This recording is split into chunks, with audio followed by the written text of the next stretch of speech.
It's Friday, it's Barkspeed time. Run VT, Errol.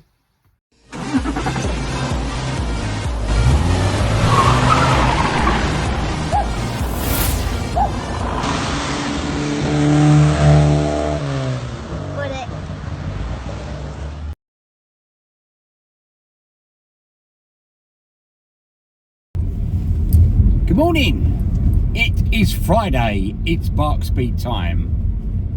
And today it's engine day. So what Dave's doing here is he's measuring with a gauge to see the size of the overall diameter of the head and then offering that up to the overall diameter of the bore. So Dave, what size is the piston overall there now? Because just to give me an idea of sizing and stroke and bits and pieces like that. 70 point, I'm just quickly doing it, 70.3.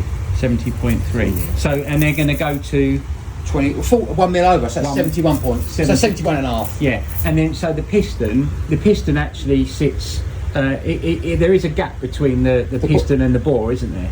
Yeah, 2.5. In your particular case, 2.5 thou. 2.5 thou. Because 2.5 thou as it gets warm. As it gets warm, yeah, right, okay. And yeah. This is where it gets a bit complicated. You must have skirt clearance, right? Because it just won't work otherwise. Yeah. A good race piston has got less silicon in it, because silicon makes the piston brittle.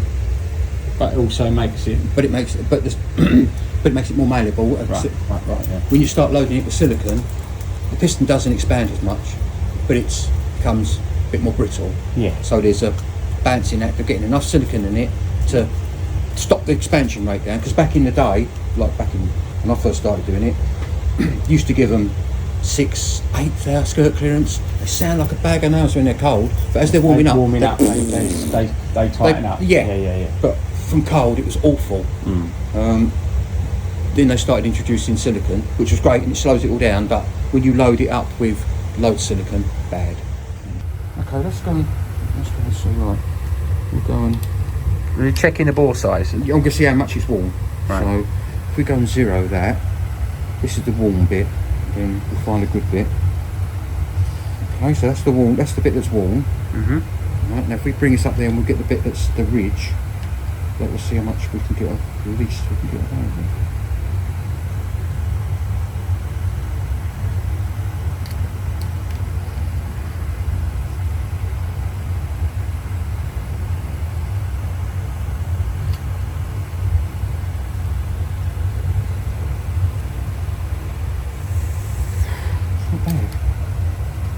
We'll get away with 20s.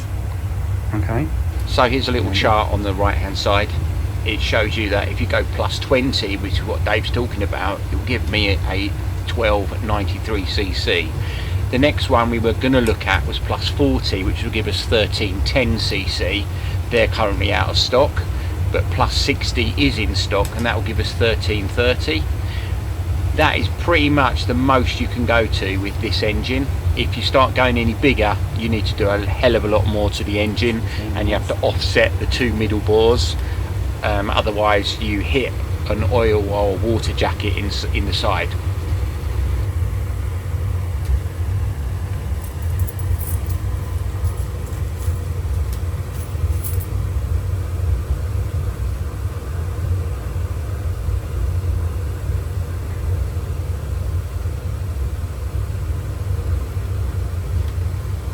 Terrible.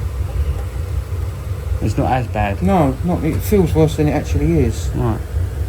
So 20s will go. Well, 20s will be right. Right. Okay. If you're happy with 20, well, 20's Yeah. got 30. Well, yeah. Well, there's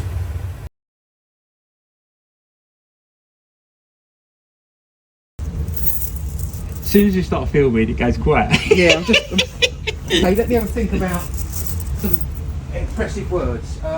So on the head, Yeah. on the head, we've got to address this bit here. Yeah, and on the exhaust as well. On the exhaust. More so on the exhaust. Yeah. Okay. To allow it to be exactly the same dimension as the cylinder. As near as you can do. Yeah, as the cylinder. Yep. Otherwise, you get a restriction. Yeah. Yeah. Right. And it stops. It just makes it less efficient. Right. That's, in a nutshell, that's pretty much what we need to try and to achieve. Right. Okay. So next we're going to move on to the flywheel.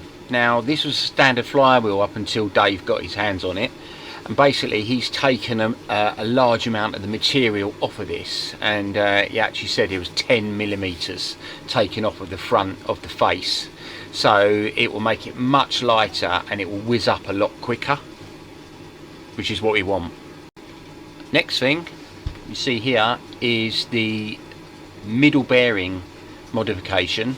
It basically has two longer bolts, and you machine some of the bearing cap to make it flush, and then you put this big piece of steel over the top of it, and then basically what that does is it gives that middle center bearing more strength. And then next to it to the right is the bottom pulley, and basically what we've got to do with the bottom pulley is we've got to make that lighter so that it will be balanced with the rest of the stuff. The next thing is an 11 stud conversion kit on the block, and also a modification to the head to allow 2 extra studs. Right, so that's a wrap for now. Dave's given me a shopping list. I'm going to go away, buy the bits, and then I'm going to meet up with him in about 3 weeks time, where we're going to do some machining. So next week we'll be bang on track. We've got some painting to do, and we're going to tackle the roof. So stay tuned, and I'll see you next week. Bye for now.